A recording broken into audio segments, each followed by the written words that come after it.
ওর সঙ্গে তো সংকল্প বিয়ে হওয়ার কথা ছিল, মাঝখান থেকে হঠাৎ করে তুমি শিলংকে পছন্দ করে ফেলে। তারপর যা যা হলো সেগুলো তো আর নতুন করে কিছু বলার নেই দিদি। তোমার দুর্ভাগ্য যে তোমার বউ ভাগ্যটা ভালো না। যাকে দিদি, সেসব কথা ছাড়ো। তুমি একটা কাজ করো দিদি। কি? তুমি ওই বিয়ের প্ল্যানিংটা করে দাও। যতই হোক তুমি তো বড়, করতে তো সবার মাথার উপরে তো তুমি আছো দিদি। না না, তুমি আগে আমার শ্বশুর মশাইয়ের সঙ্গে কথা বলো, আমার বরের সঙ্গে কথা বলো। দিদি, শ্বশুর মশাইয়ের সাথে কথা বলে লাভ নেই, ওনার তো বয়স হয়েছে। বলো, তোমার বরের সাথে নয় কথা বলাই যাবে। কি কি অনুষ্ঠানে আয়োজন হচ্ছে, কি কি প্ল্যান হচ্ছে, সেসব যদি তুমি একটু ঠিক করে দাও দিদি, তাই না? না না, তুমি আমাকে এসবের মধ্যে জড়িও না, আসি আমার ভালো লাগছে না। কেন দিদি? আমার কোথাও একটা খটকা লাগছে। আমি কিছুতেই বুঝতে পারছি না প্রিয়ম এত টাকা নেবার পরও আমাদের শোরুমে কাজ করছে। কোথায় দিদি? প্রিয়ম আমাদের শোরুমে কোথায় কাজ করছে? হ্যাঁ, আমি প্রিয়মের সাথে কথা বলেছি, আমি ওর কণ্ঠস্বর শুনেছি। প্রিয়ম আমাদের শোরুমে কাজ করছে, আমাদের বালিগঞ্জের শোরুমে ও কাজ করছে। দিদি, প্রিয়মের সব নাটক, তুমি ওর কথা ভুলে যাও দিদি। যা হওয়ার তা তো হয়ে গেছে দিদি, এরপরে কিন্তু ইচ্ছা আরো বাড়বে।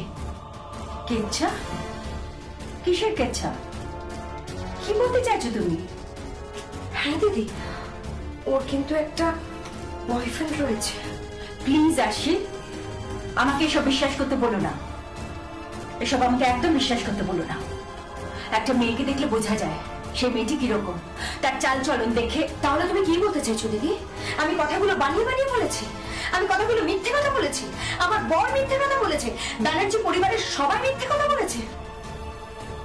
প্রিয়মের টাকা পাওয়া, ঝিলমের টাকা পাওয়া, তারপর ঝিলমের চলে যাওয়া, তোমার নামে এফআইআর করা, এগুলো কি সব মিথ্যে? দিদি, অন্ধ স্নেহে থেকো না, এরপরে কিন্তু তোমার অনেক ক্ষতি হবে। ও, তা প্রিয়ম এখন কি বলছে? ও আর কি বলবে? ও বলছে ও নাকি সামনে দাঁড়িয়ে সংকল্পর বিয়ে দিয়ে যাবে। বিয়ে যা যা রিচুয়ালস হয়, অধিবাস থেকে গায়ে হলুদ, তারপর আমাদের বাড়ি থেকে মেয়ের বাড়িতে গায়ে হলুদ নিয়ে যাওয়া, তারপর ওখান থেকে এসে বিয়ের সমস্ত অনুষ্ঠান নিজে হাতে আয়োজন করা, তারপর ভাত কাপড়ের অনুষ্ঠান করিয়ে ফুলসজ্জার পর ও বাড়ি থেকে বেরিয়ে চলে যাবে। প্রিয়ম এসব বলেছে? হ্যাঁ দিদি, ও এসব বলেছে। ও কিন্তু সংকল্পকে ভালোবাসে না দিদি, ও কোনো দিনও সংকল্পকে ভালোবাসে না। ও কিন্তু নিজেকে ছাড়া কাউকে ভালোবাসে না দিদি। এই ধরনের মেয়েরা কিন্তু খুব লোভী হয়। ও যা চেয়েছে ও তো তাই পেয়েছে। 50 লক্ষ টাকা, 50 লক্ষ টাকা নিয়ে থাকুক না। আর তুমি সব ভুলে গিয়ে নিজের মতো করে থাকো, নতুন করে ভাবো, নিজের ছেলের বিয়ের আয়োজন করো দিদি।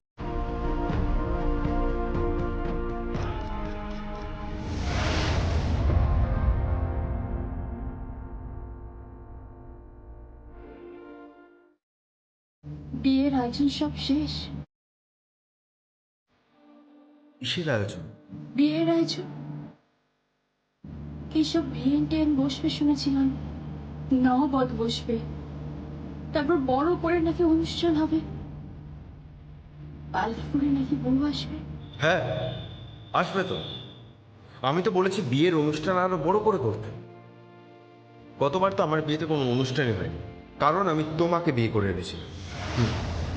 ভুল করেছিলাম, আর তার সাজা আমি এখনো পাচ্ছি। সংকল্প। হ্যাঁ, যা যা শুনেছ সব সত্যি। অনেক বড় করে আমার বিয়ে হচ্ছে। বিয়েন বসছে, নহবত বসছে, পালকিতে করে বউ আসছে। আগের বার যা যা হয়নি সেই সব কিছু এইবার হলো। এমনকি আমার মম বউ ভাতে বিয়ের নিচের হাতে বউ সাজাবে। আমি বিশ্বাস করি না। বিশ্বাস করো না তুমি? ওয়েট,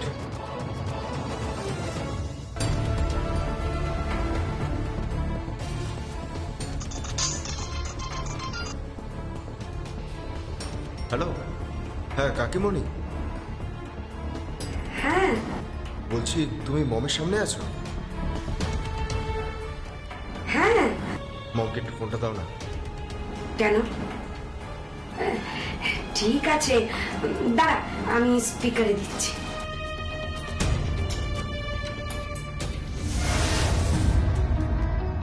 হ্যালো মম। হ্যাঁ মম, আমি সংকল্প বলছি। বল সংকল্প। মম, আমার বিয়েতে বিয়েন বসছে তো। নহবত বসছে তো, আর পালকি করে বউ আসছে তো। আর তুমি তুমি বউ ভাতের দিন নিচের হাতে বউ সাজাচ্ছ তো। কি হলো মম? তুমি তুমি কিছু বলছো না কেন? হ্যাঁ হ্যাঁ, তোর মন সব কাজ করবে। তুই এখন রাখ তো। দিদি কিন্তু খুব বিজি। দিদি তার বিয়ের সব প্ল্যানিং করছে। তোর মন না থাকলে এসব কাজ হয় নাকি?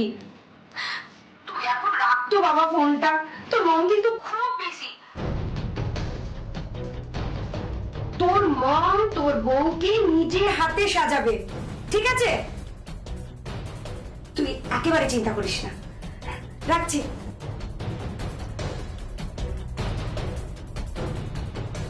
কি বিশ্বাস হলো? না, মানে কেন? তোমার মা তো একটা কথাও বলেনি। আমার শাশুড়ি মা কিন্তু একটা কথার উত্তর দেয়নি তোমাকে। কি বলবে? হ্যাঁ, কি বলতে পারে আমার মম? শোনো, নীরবতাই হচ্ছে সম্মতির লক্ষ্য, বুঝতে পেরেছো? শোনো, কি? তুমি আমাকে ভালোবাসো, তাহলে অন্য কাউকে কেন বিয়ে করছো? জাস্ট স্টপ ইট প্রিয়। তোমাকে ভালোবাসার কোনো প্রশ্নই ওঠে না। তুমি তুমি কোথা থেকে এলে? আমাদের স্বামী স্ত্রীর মাঝখানে তুমি ঢুকেছো কেন? হ্যাঁ, কিসের স্বামী স্ত্রী? ডিভোর্স পেপারে সাইন করে দিয়েছো, 50 লাখ টাকা নিয়ে নিয়েছো, এইবার তোমার বাড়ি থেকে যাওয়ার পালা। তুমি এখন আর মিসেস সংকল্প ব্যানার্জি নও প্রিয়, তুমি এখন প্রিয় চ্যাটার্জি। তাই আর সংকল্পের সাথে জোর করে সম্পর্ক করার চেষ্টাটা করো। সংকল্প কি? চল। কোথায়? আমি ডায়মন্ড রিং কিনবো এঙ্গেজমেন্টের জন্য, আর কিছু অর্নামেন্টস কিনবো বিয়ের জন্য। অবভিয়াসলি সিলেক্ট তুমি করবে, রাইট? চল। তুমি যাবে না সংকল্প। আমি জানি তুমি এই সুনিধির মতো মেয়েকে পছন্দ করতে পারো না, আর ভালোবাসতে পারো না। তাহলে শুধু শুধু ওর সাথে গিয়ে ডায়মন্ড রিং কিনে, গয়না কিনে নিজেকে নিজের কাছে ছোট করো না। What do you mean? কি কি বলতে চাইছো তুমি? হ্যাঁ, আমি বলতে চাইছি সংকল্প ব্যানার্জি শুধুমাত্র প্রিয়মকেই ভালোবাসে, আর কাউকে ভালোবাসতে পারে না। তোমার মুখ বলছে এই মেয়েটার সাথে যাওয়ার তোমার কোনো ইচ্ছা নেই, তাহলে অনিচ্ছাকৃত ভাবে যাওয়ার কোনো প্রয়োজন নেই। তোমার যদি আমার উপর রাগ থাকে তাহলে তুমি আমাকে শাস্তি দাও, দয়া করে নিজেকে এভাবে শাস্তি দিও না। তুমি কেন বুঝতে পারছো না সংকল্প? তুমি আমাকে ভালোবাসো, আর আমাকে কষ্ট দিতে গিয়ে তুমি নিজে কষ্ট পাচ্ছ। কেন এরকম ছেলে মানুষই করছো সংকল্প? স্টপ ইট প্রিয়, জাস্ট স্টপ ইট।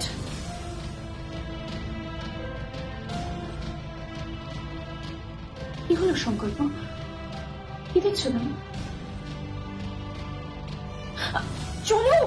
দেরি হয়ে যাচ্ছে, তাড়াতাড়ি চলো। চলো।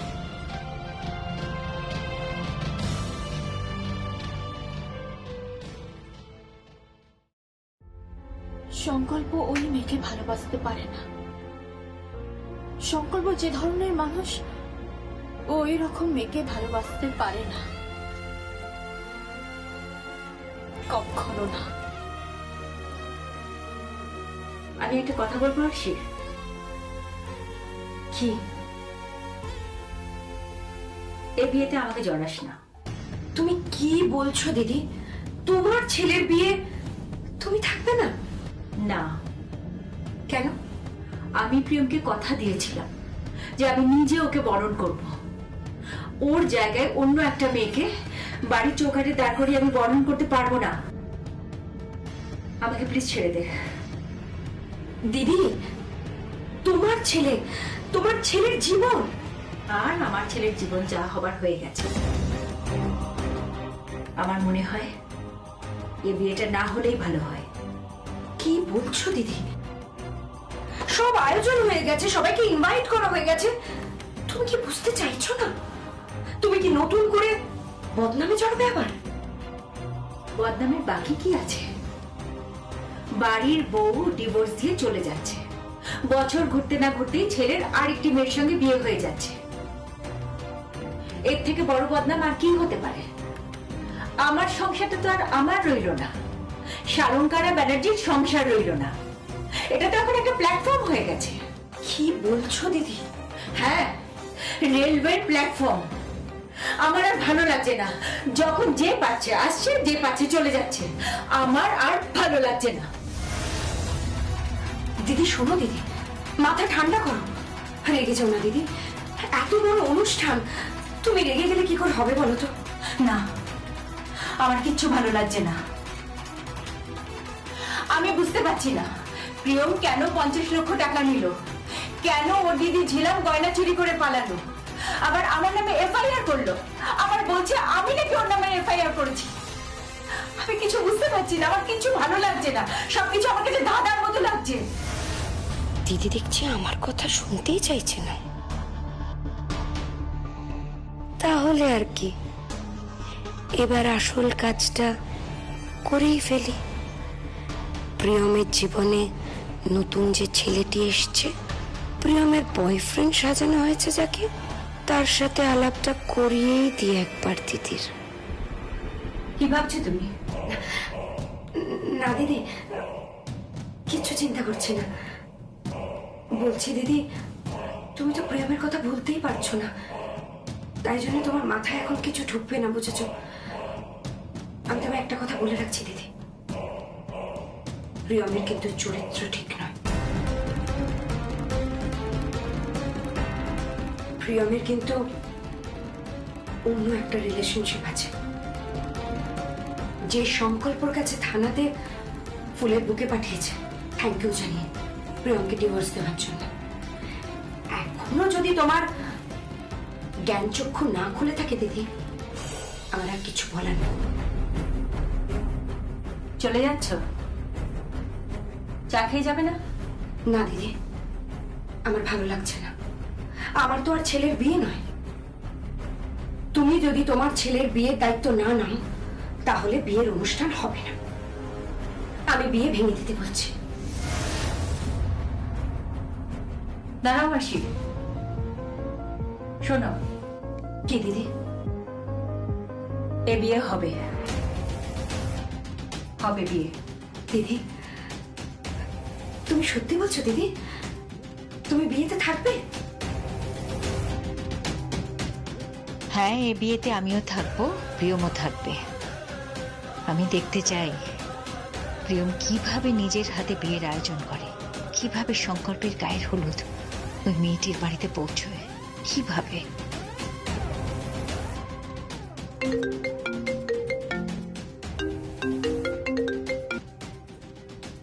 হ্যালো,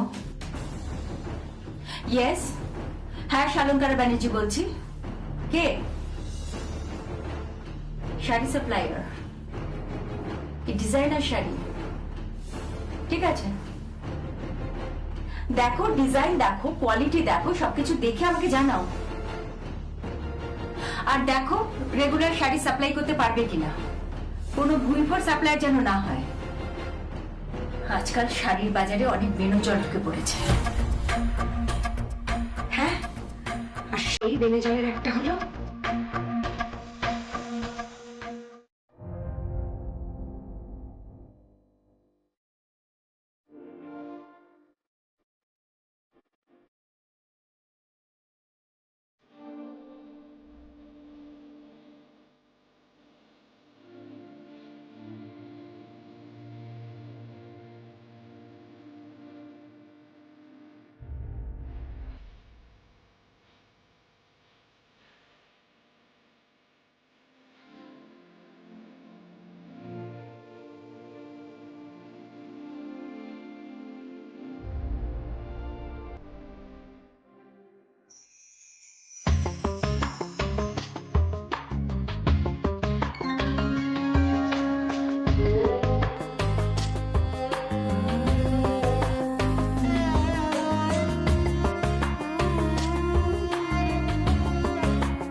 কি লিখছো?